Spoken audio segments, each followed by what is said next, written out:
was that he got these tapes on all these people that's at the party, and he's blackballing people to get what he wants, and they can't do what they want because he gonna secretly expose these secret tapes.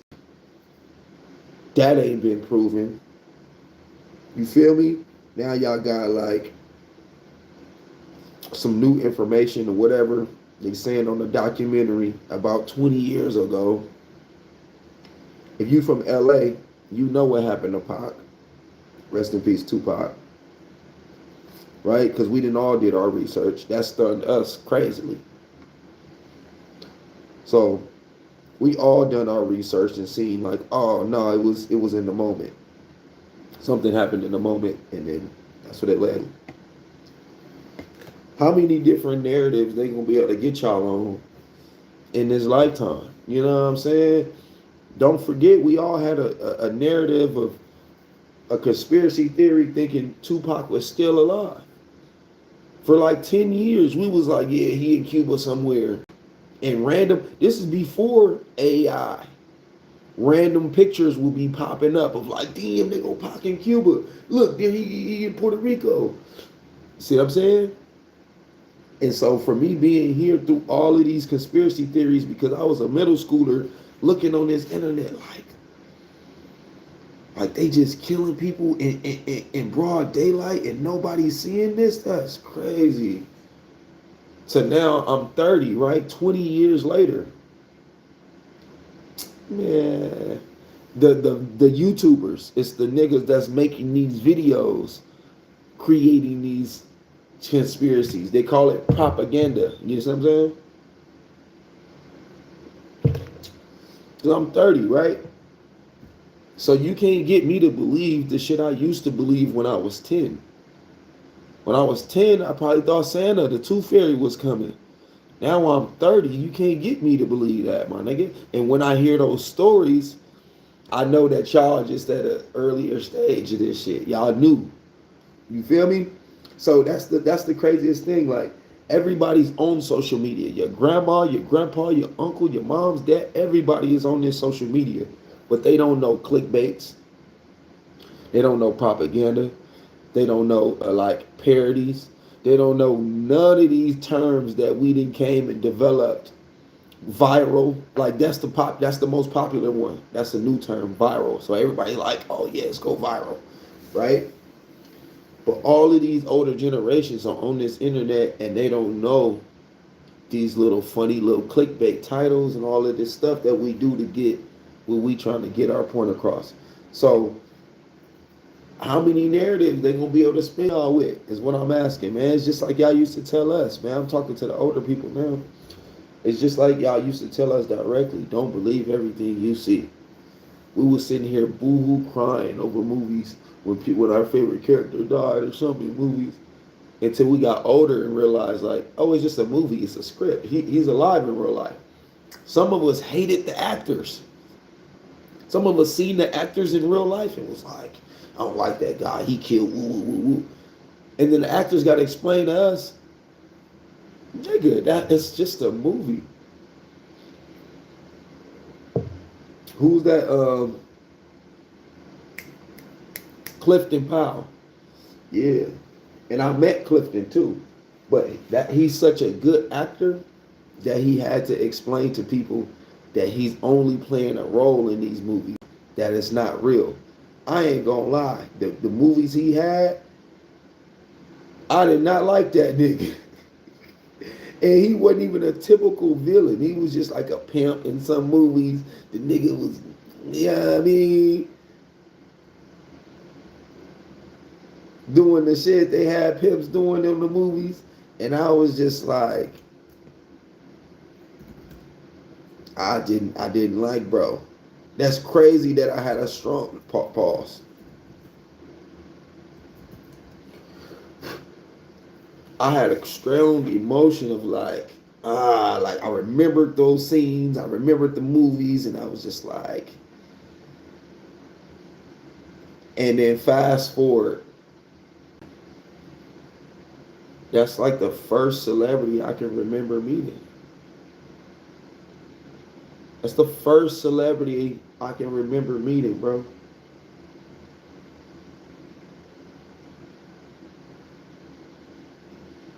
That nigga is on Friday. See, that's the thing. Like, you don't even think about that. No, no, no. I'm Cap. My bad. My bad, Clifton. I got Clifton because he's Pinky on Friday. We know that. But I was thinking that he was fucking Bernie Mac. I was thinking he was Bernie Mac on the original Friday. That nigga is he's on Friday after next. Let me see.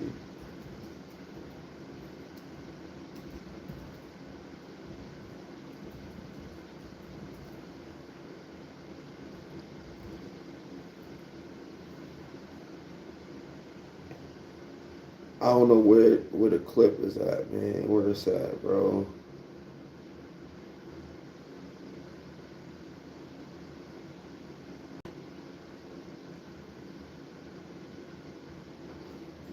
He wants to beat up Spike Lee. 10 million.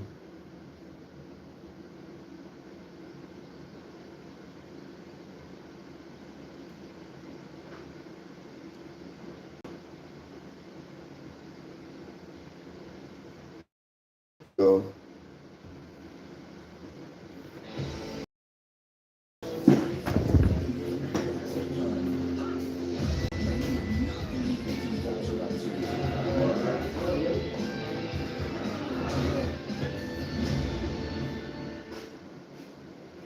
Market conditions are constantly changing. Does your advisor have an investment strategy that can adapt?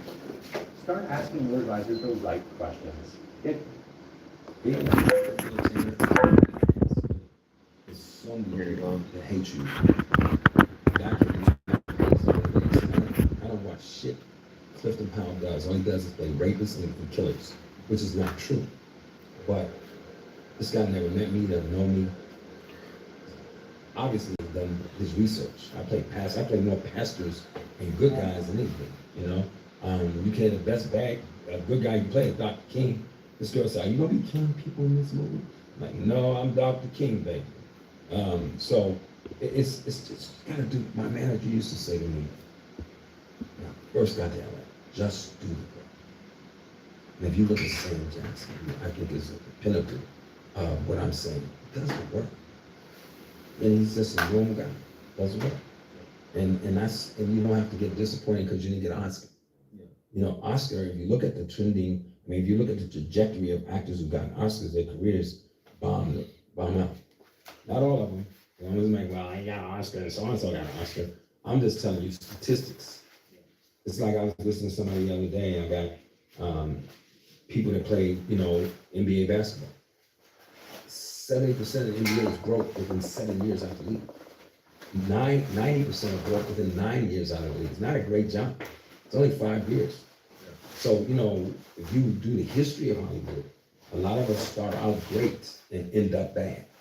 What I think it is, again, looking from the outside in, it's once you achieve greatness, once you make it to that peak, it's hard to maintain it. So maintaining that relevancy is much harder than actually making it to that. Well, if that's what you're trying to do, though. Yeah. You know what I mean? Like, if you come out of Juilliard, you say, I'm going to be great. I'm going to be the best. I'm going to win Oscars. Who knows where you're going to land? So if you don't get an Oscar, did you fail? I think a lot of this business is just ego driven. I tell all of my students, go listen to Dr. King and the drum major instinct. Everybody wants to be famous. Everybody wants to be important, even when they don't deserve it, or even when it's not something that they tried to do. Everybody wants to be out front. I don't have those kind of aspirations. That's just doing good work. And I think it kept me grounded in the early part of my career. So anyone that has worked with me who knows me, I try to come to work. I try to have fun. I try to I put my ego in my work. There's certain actors, you can't be on set with them. You can't be in the eye line. They have you put off the set. I don't understand none of that. Well, I also think that's any business, it being ego driven. I think you have to have an ego to an extent so that you don't step down, I guess. You don't step down to a certain category if you know your worth. So is that ego driven in your opinion when you know your I work? think that's just good business. Okay, yeah, There's a lot of actors that people hate because they're assholes. yeah. If you could restart your whole acting journey, what would you do differently? Fix my credit first. I told somebody the other day my whole career when I was making tons of money, I had a 550 credit score. And then I met an actress who was very famous, and I said something to her, and she said, "Well, if you come to my house, you got to stay." I wish I'd have gone to her house, not to be intimate, but to help understand how to move to the next level in the business. Because my divorce, and they don't tell you the divorce rate in Hollywood is 90 to 95%. So my divorce cost me about 10 million. So had I made that move, I probably would have never been married, and I probably would have gone to a different level. Yeah. But I landed where I did because I think it's being in the middle is a great place to be. It's a great place. Somebody said to me the other day, "Well, what about Angela Bassett?" I said, Angela Bassett makes $450,000 a week.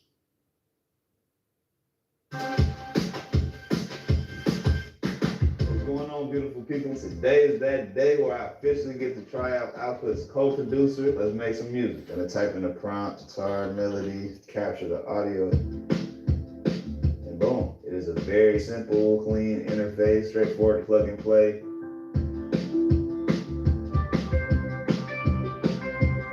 We got our guitar. That took me no time, literally seconds. Drag it right in. Ultra convenient. To all my producers out there, please do not sleep on this one. It is only $9.99 a month. You can get a free trial. Every sample, every sound is royalty free. It'll be cooking up in minutes. Melodic, ear candy. You got some vibes. Everything is so processed so well. It's ready to go sound. Like you don't really got to do too much, which I also love. Something about this that I like. Pop percussion. I actually really like that. Yeah, them drums hit, man. I am a sucker for tambourine. Maybe because I'm a church boy, I don't know.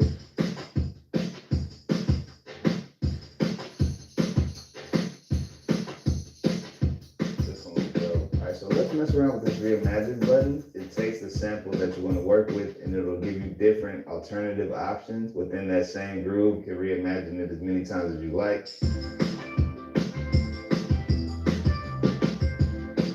This is what I ended up with. I honestly could be here all day just finding different layers because it's just fun. My name is Henry. Peace out.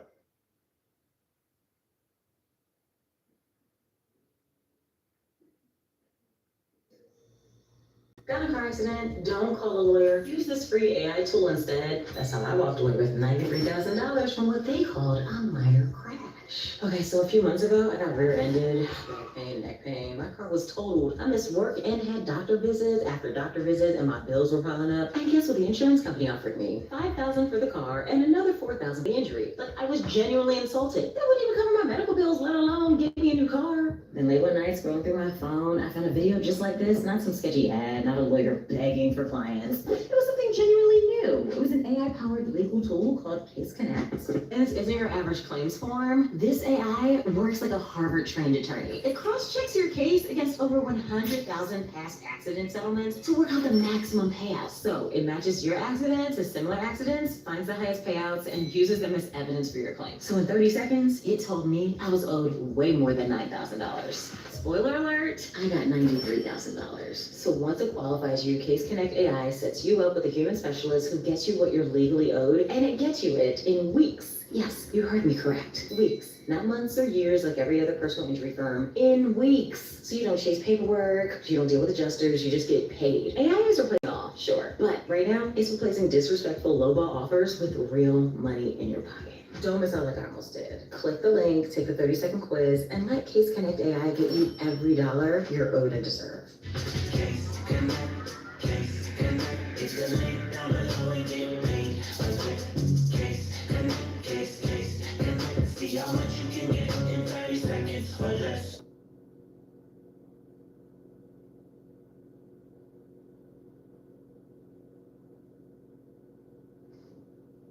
In television. That's a damn good living. That's damn $2 million a year, $2.5 million a year. you know, the middle is a good place. Yeah. So I think there's a lot of things that people out in the world get about the arts that they should probably come sit and talk with somebody like me or Denzel or Angela Bassett, who started at zero. I told somebody the other day, I said, if you had a car to drive to meet me, you would have more money than we did. Yeah. I get my first car until I was like 45. And that was like a little teeny Ford Festiva, you know? So I think, you know, and this is not, I'm sure somebody called in and said, oh, he's lying. I saw him in a big Denali 40 years later, you know what I'm saying? And I deserve whatever nice things that I have, because I work my ass off. And I try to give 100 every percent. So I think for young actors, get your training and just try to come and do 100. Try to be nice. Try to be prepared. Try to be nice to the people around you. And that doesn't mean you have to be overly nice. Just be a nice person. You're going to work with all different types of people. And that keeps you working. Yeah. Right now, you know, I haven't done a big Hollywood movie in years. I got Fight Night because Will Packer is my friend, but also I did The Gospel with Will 25, 22 years ago. And he remembered me.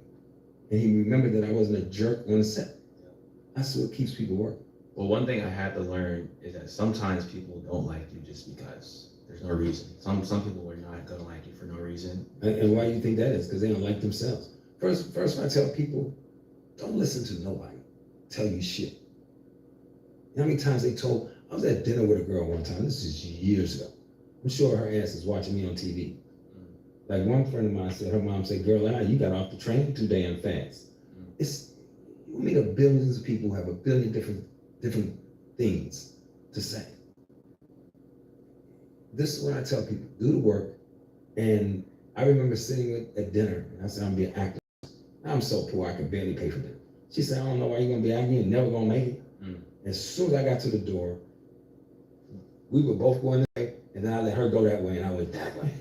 Because I think if you listen to people, if this is what the angels and the gods have for you, go for it. If that's your passion.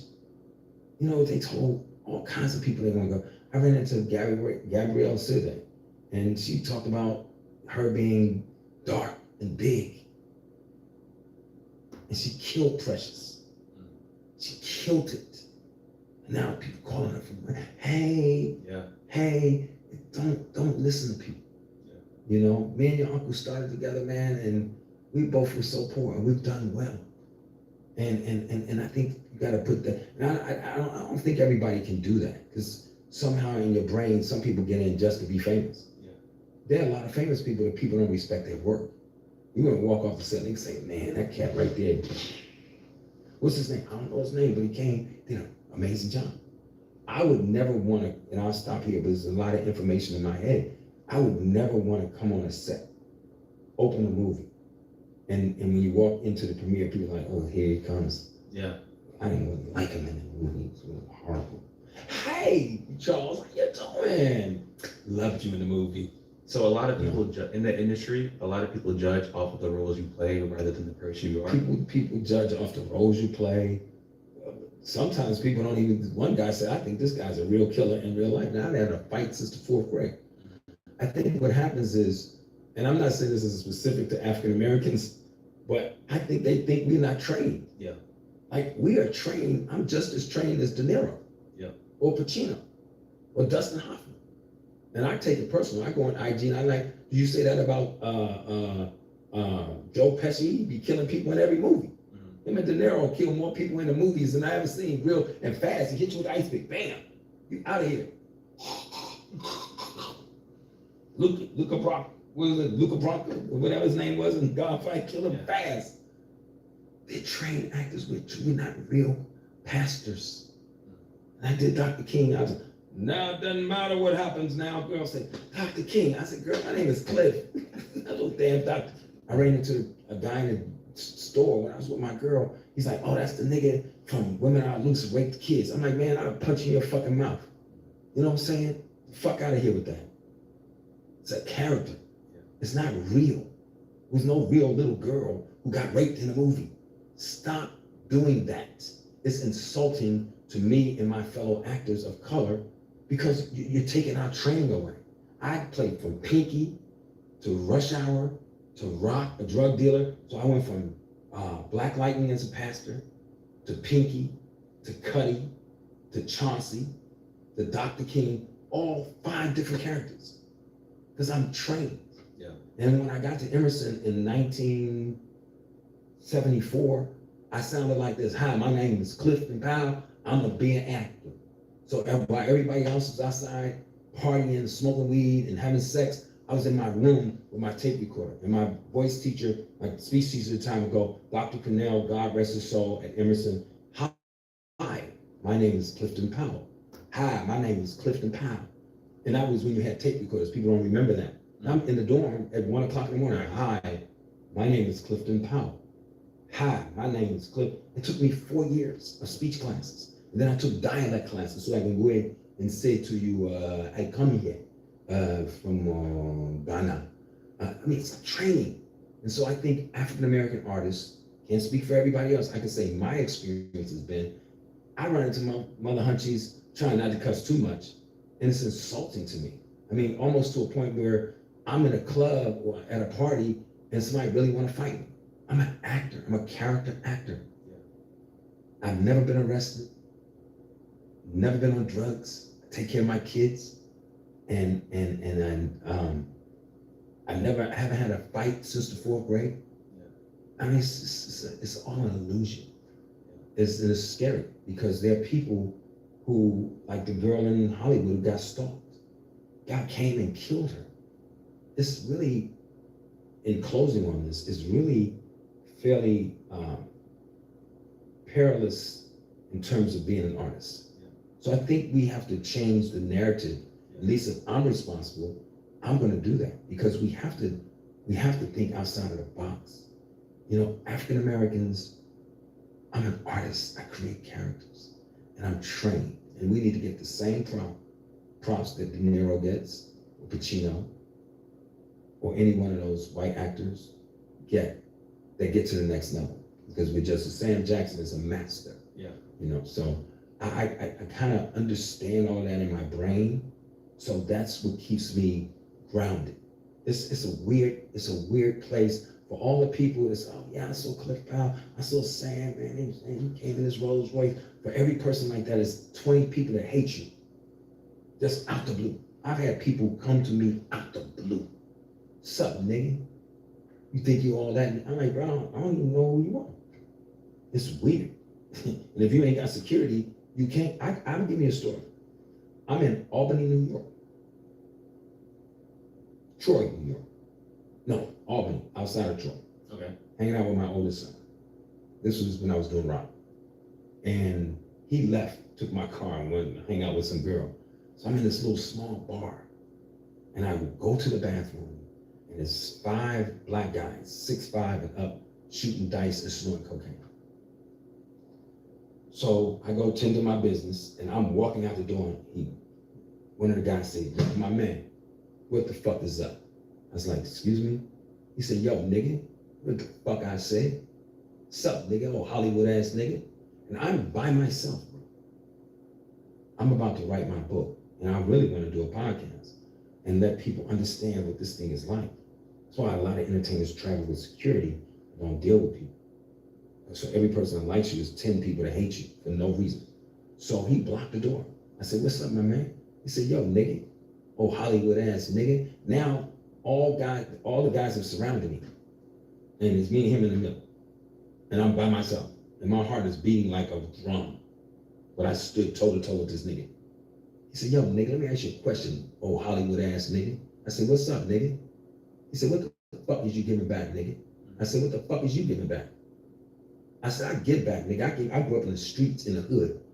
When I'm working or not working, I go into the prisons and talk to the brothers and sisters. I go into the high schools and tell them my story and tell them they can make it. I said, so what the fuck are you talking about? And he just stood there and they always froze and they said, all right, nigga, you cool this motherfucker, nigga. You hadn't got that shit right, nigga. We was gonna kill you in here. I was like, yeah, well, I'm good, nigga. He said, let me get an autograph, nigga. This really happened.